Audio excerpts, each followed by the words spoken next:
We're here with a Superior Health Wednesday. Jim LaJoy, Executive Director of Superior Health Foundation, is with us, and we have a special guest this morning, Eric Pad with Caregiver Incentive Project. Good morning to both of you. Good morning. So today we are talking about grants. How do they work, and who do they benefit, and how are those used? So Jim, if we could start with you, kind of talk about the grants that you have available and how those are put to use. Well, thank you, Ben. I'd be happy to. So the Superior Health Foundation, we've been around since September 2012. We started awarding grants in the spring of 2014. And in our short existence, we've awarded more than $3.4 million overall in health center grants all across the Upper Peninsula.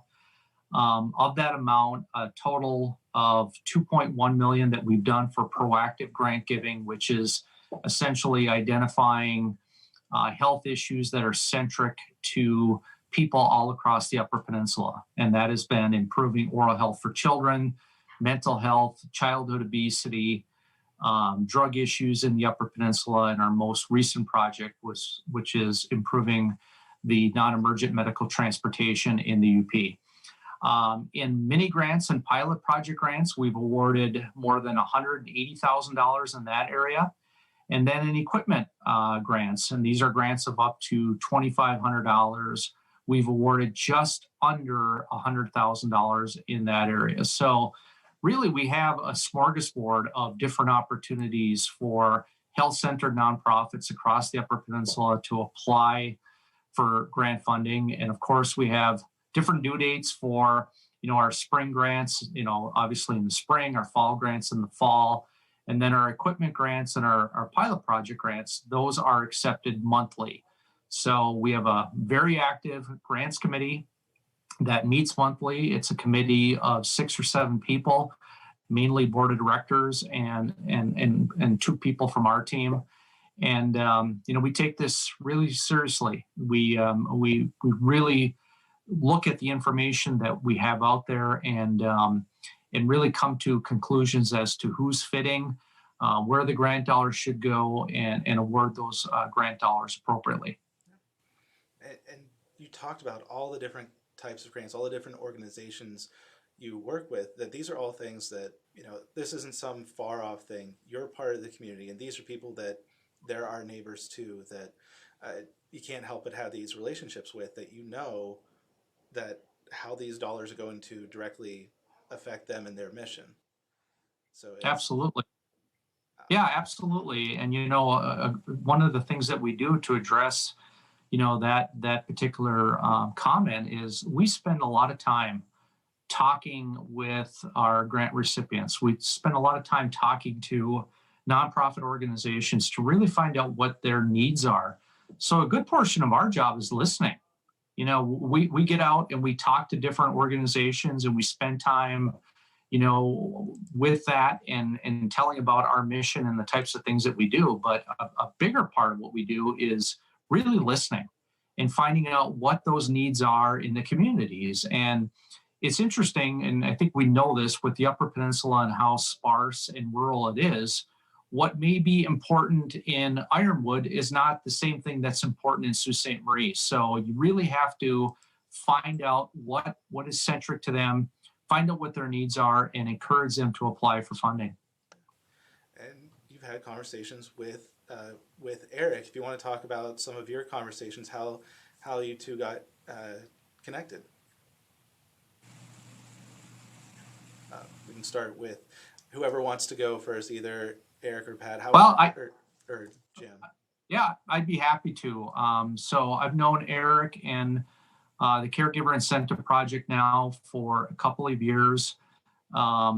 Stumbled across Eric, and Eric and I had a discussion in my office, and I knew 10 minutes into that discussion that he was a man of great integrity, really had a great heart, and he had a great project in mind to address the caregiver shortage, not only here but across the country. So from that, we've developed a pretty good relationship in that we talk quite a bit. And, I think our first grant was a mini grant to the Caregiver Incentive Project. Then we did a large grant to them. And then we also partnered with them this past summer on our golf outing.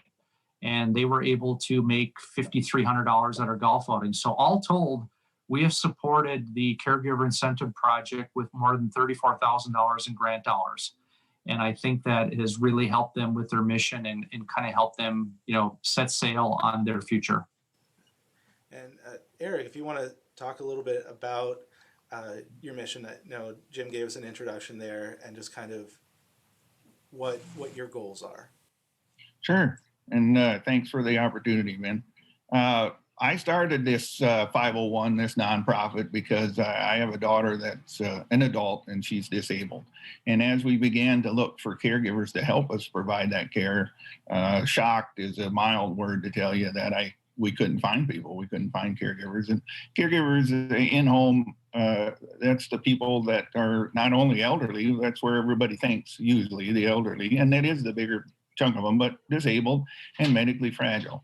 And as I began to look at that, nobody was addressing the individual problem of the shortage. There's not enough, and of all things, there's no training. There's no standardized training to be an in-home caregiver. So I wanted to address that. So I began a 501. And as I became involved in the community, if you will, of 501s, the top name was, you need to go to the Superior Health Foundation. You need to go to the Superior Health Foundation. And I did. So that was in March of 2019 that we started. And then, as Jim said, we had a good conversation and what they're about, and about the Upper Peninsula. And we want to start somewhere. We want to start in Marquette and then cross the UP. So our whole vision is to end the national shortage of qualified in-home caregivers, but starting right here. And Jim, I think our biggest thing was that Jim and his organization believed in us. And that was such a boost right there, because we were new. I was new. It was a one-person show at first, but I was so new to the 501 community and the whole process of that. And then his advice, their advice, the whole team over there, the board and everybody are superior people. And then that's been a long relationship that lasted today. So the funding that we used it for, we believe that we want to end the shortage by first telling everybody about the shortage, because it's a hidden thing. It's in personal people's homes. It's in privacy, so nobody really sees it day to day that someone's going without the care. So we want to get everybody's attention, and then we want to set a standard, want to set a career path, want to set a standard of care, and then we also want to incentivize people to do it. One of the things that I believe we can do is incentivize young people as they attend college to do that. And that's the first grant, that mini grant that Jim's talking about.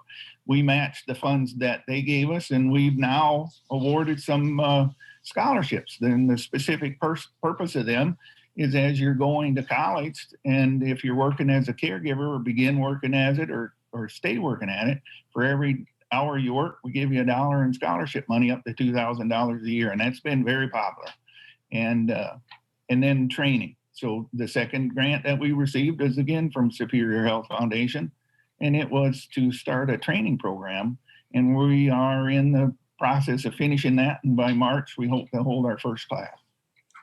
That's, in a short amount of time, that is a lot of progress. And that, I understand, that takes a lot of work on your part and having good community partners. And I know you talked about having that support in the early days of the 501 world. And we're trying to help people understand the grant process, how to do all of that.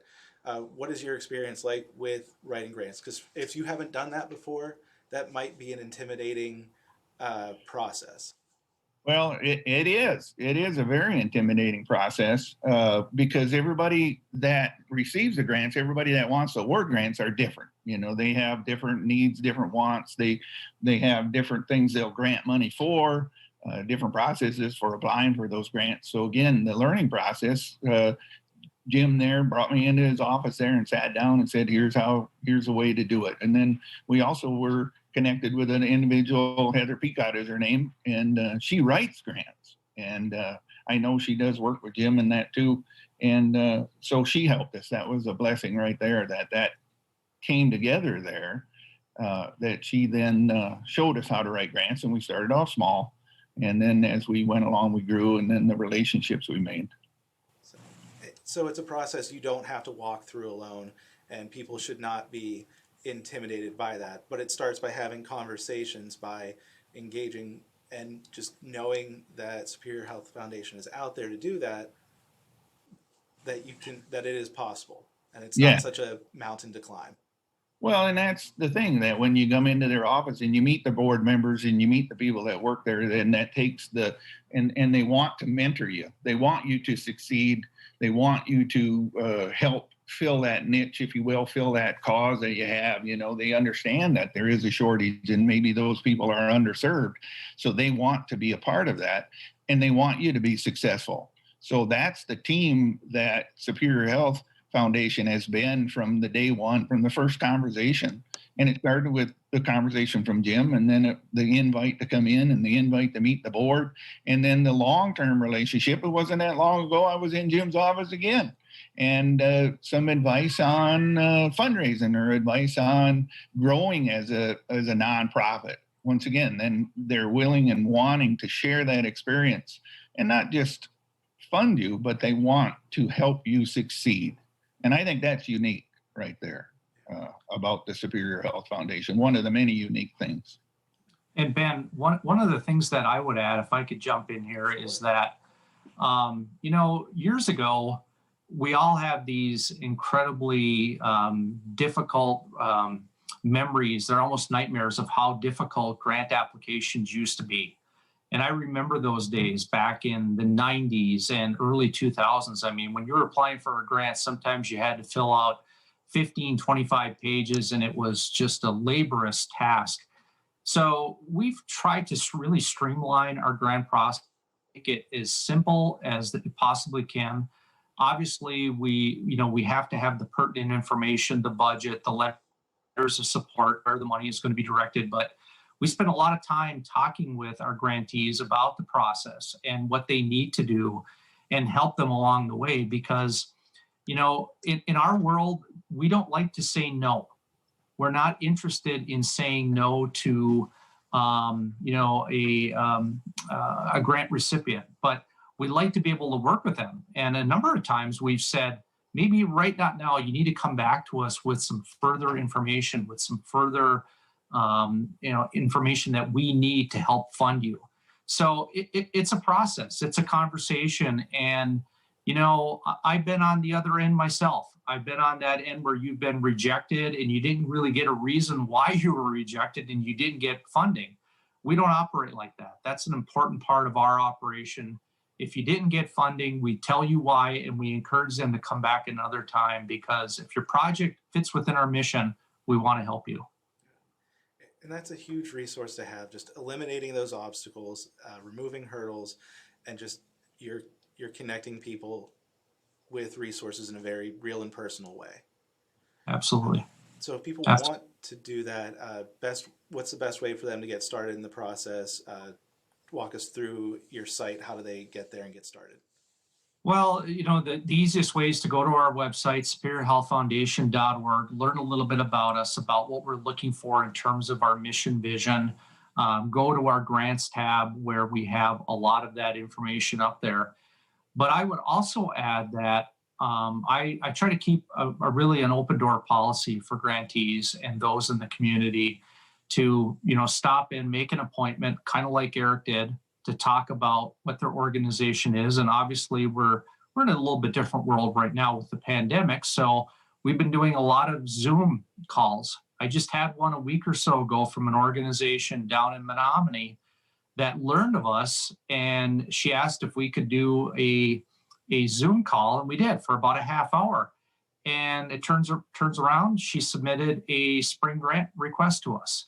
And had we not had that discussion, she probably would have not submitted the request and not known anything about it. So we're very open. I love people. I love talking to people, and I enjoy working with them to find a way that we can work together and help their organizations with the funding needs that they need. That's very well said. To either of you, is there anything that we haven't touched on today that you want to make sure that you had an opportunity to say?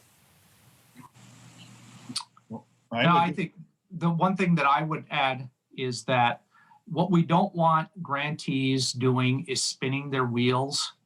If you're unsure of something, and if you're unsure about submitting an application and whether it's going to meet our criteria, don't spend hours working on that. Call me, send me an email so we can discuss it, because the last thing we want is someone to be working on a grant that is a good grant, but doesn't align with our mission to improve the health and well-being of people in the UP. So that would be my really words of advice. And Ben, I'd just like to add there too, that we're coming up on 2 years as a nonprofit here, and people ask me what was our first success, and I would say meeting Jim LaJoy and the Superior Health Foundation was definitely in the long term of it. It's not one and done that they give you a grant or they give you, and then you add again, that it's a long term, mutually beneficial. They succeed, they want us to succeed, and it's a teaming there. And I can't tell you the confidence that has given me and the reassurance and the guidance that has provided has been immeasurable. That says a lot. So thank you both for the work that you're doing. Hopefully we can help get some other people connected. So I just want to thank you both. Jim LaJoy, Executive Director with Superior Health Foundation, Eric Pad with Caregiver Incentive Project. Thank you both for your time this morning. And thank you so much. Thank you both.